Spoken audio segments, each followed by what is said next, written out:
Welcome to our channel. నేను యజ్ఞమూర్తి.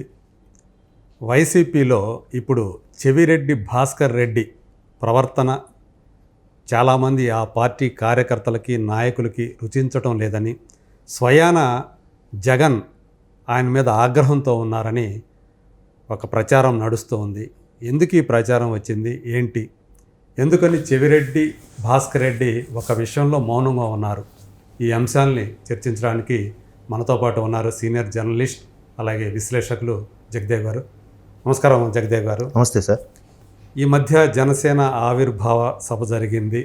అందులో ఒకప్పుడు వైసీపీలో ఉండి ఇప్పుడు జనసేనలోకి వచ్చినటువంటి బాలినేని శ్రీనివాసరెడ్డి, ఆయన వైసీపీ అధినేత జగన్మోహన్ రెడ్డి మీద తీవ్ర ఆరోపణ చేశారు. తన ఆస్తులు లాక్కున్నారని చెప్పేసి అన్నారు.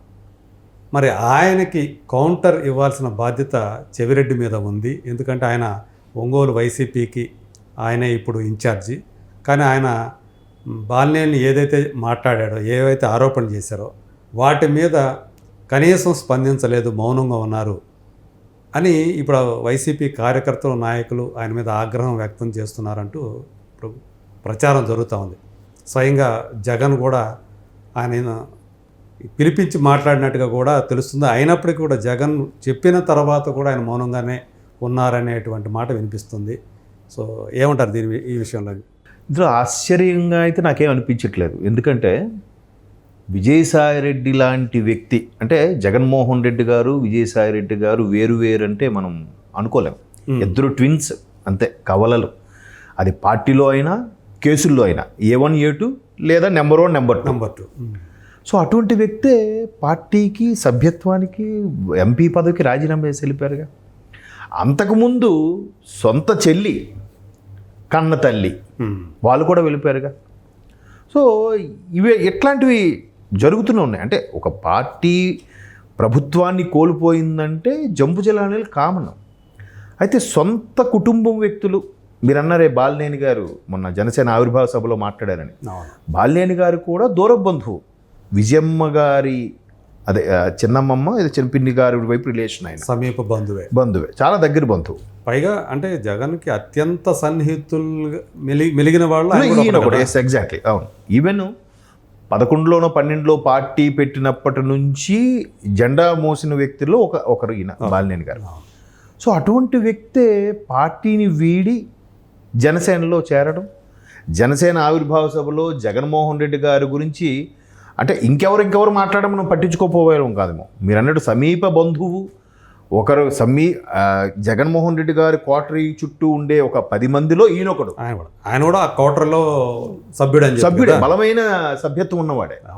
అటువంటి వ్యక్తి జగన్మోహన్ రెడ్డి గారి వల్ల నేను చాలా నష్టపోయాను, నా ఆస్తులు లాక్కున్నారు, నాకు ఒరిగింది ఏమీ లేదు, ఎంతో నమ్ముకున్నాను, ఎంతో కష్టపడ్డాను పార్టీ కోసం అని వ్యాఖ్యలు చేయడం అనేది చాలా ఆశ్చర్యం కనిపించింది. అండ్ మోరోవర్ ఆయన చాలా సందర్భాల్లో ప్రభుత్వం ఉన్నప్పుడు కూడా ఈ టిడ్కో హౌసుల కోసం కానీ, లేదంటే ఇళ్ల స్థలాలకు సంబంధించిన వాటి కోసం కానీ ఈయన అవకతవకలు జరుగుతున్నాయని చాలా సందర్భాలు ఆయన కలవడానికి వెళ్తే మేబీ సజ్జల గారు ఛాన్స్ ఇవ్వలేదో, లేకపోతే అప్పుడు ధనుంజయ రెడ్డి గారు ఉండేవారు, ఆయన సెక్రటరీ, ఆయన ఛాన్స్ ఇవ్వలేదు. మొత్తానికి జగన్మోహన్ రెడ్డి గారిని కలవడానికి వెళ్ళి ఒక 5-6 సార్లు కనీసం ముఖం కూడా చూడకుండా వెనక్కి వచ్చిన సందర్భాలు ఉన్నాయి బాలినేని శ్రీనివాసరెడ్డి గారి కెరీర్లో. సో అవన్నీ మనసులో పెట్టుకున్నారో ఏంటో తెలీదు. తర్వాత విజయమ్మ గారు సమీప బంధువు ఒకరు ఒంగోలులో చనిపోతే అప్పుడు కూడా విజయమ్మ గారు హైదరాబాద్ వెళ్ళినప్పుడు కూడా పర్సనల్గా కలిసి, అమ్మ పార్టీ కోసం ఎంత చేసాం, అటువంటి నాకు కూడా జగన్మోహన్ రెడ్డి గారు అవకాశం ఇవ్వట్లేదు కలవడానికి, మాట్లాడడానికి అని విన్నవించుకున్నా కూడా విజయమ్మ గారు కూడా చేతులు ఎత్తేసారు తప్ప ఏం చెప్పలేకపోయారట. సో మొత్తం వెరసి ఇవన్నీ ఈ ఇన్సిడెంట్స్ వల్ల ఆయన మొత్తానికి బయటకు వచ్చేశారు, మనసు. ఎందుకంటే ఎలక్షన్స్ ముందు కూడా ఆయన కార్యకర్తలతో మీటింగ్ పెట్టినప్పుడు కార్యకర్తలు డిమాండ్ చేశారు బాలినేని శ్రీనివాసరెడ్డి గారు అక్కడ ఏమని, అయ్యా అబ్బాయిని ఎప్పుడు తీసుకొస్తున్నారు అంటే, అసలు నాదే ప్రశ్నార్థకం ఉందయా, నా అబ్బాయిని ఇంకెప్పుడు తీసుకొస్తా, నేను ప్రస్తుత పరిస్థితుల్లో అటువంటి ఆలోచనలు లేవు, అబ్బాయిని కాదు కదా, నేనే పోటీ చేస్తాను లేదో డౌటే, అలా ఉన్నాయి పరిస్థితులు, మనం గెలిచే పరిస్థితులు అయితే లేము, ఒకవేళ గెలిపించాను మీ చేతుల్లో ఉంది, మా చేతుల్లో ఏం లేదు, అట్లా అయిపోయింది మన నాయకుల పరిస్థితి అని కూడా వాపోయాడు. ఆ వీడియోస్ కూడా వైరల్ అయ్యాయి. సో ఇట్లాంటి మొత్తం మీద ఆ ఘటనలన్నిటి మీద ఆయన కొంచెం అగ్రెసివ్గానే మాట్లాడాడు ఆయన పిఠాపురం జనసేన ఆవిర్భావ సభలో. అయితే ఇప్పుడు మీరు అన్నట్టు చెవిరెడ్డి భాస్కర్ రెడ్డి అంటే పెద్దిరెడ్డి గారు, చెవిరెడ్డి భాస్కర్ రెడ్డి గారు వీళ్ళందరూ జగన్మోహన్ రెడ్డి గారు అంటే చెవి కోసుకోవడమే కాదు, జగన్మోహన్ రెడ్డి గారు ఏగవాళ్ళని ఒప్పుకునే వ్యక్తులు కాదు. పైగా రాయలసీమ ప్రాంతంలో చిత్తూరు, ఉమ్మడి చిత్తూరు జిల్లాకి అత్యంత పవర్ఫుల్ లీడర్ ఎవరంటే చెవిరెడ్డి గారు. చాలా ఆయన అగ్రెసివ్ లీడర్ కూడా అంతే పవర్ఫుల్గా మాట్లాడతారు, చెప్తారు, ఆరోపణలు చేస్తారు, అవతల చేస్తారు.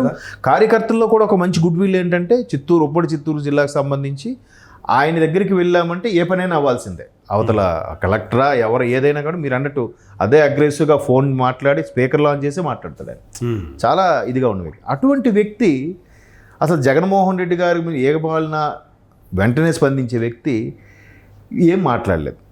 కనీసం విమర్శ కాదు కదా, కౌంటర్ ఇవ్వడం కాదు కదా, దీనిపై స్పందిస్తానని కూడా చెప్పలేదు.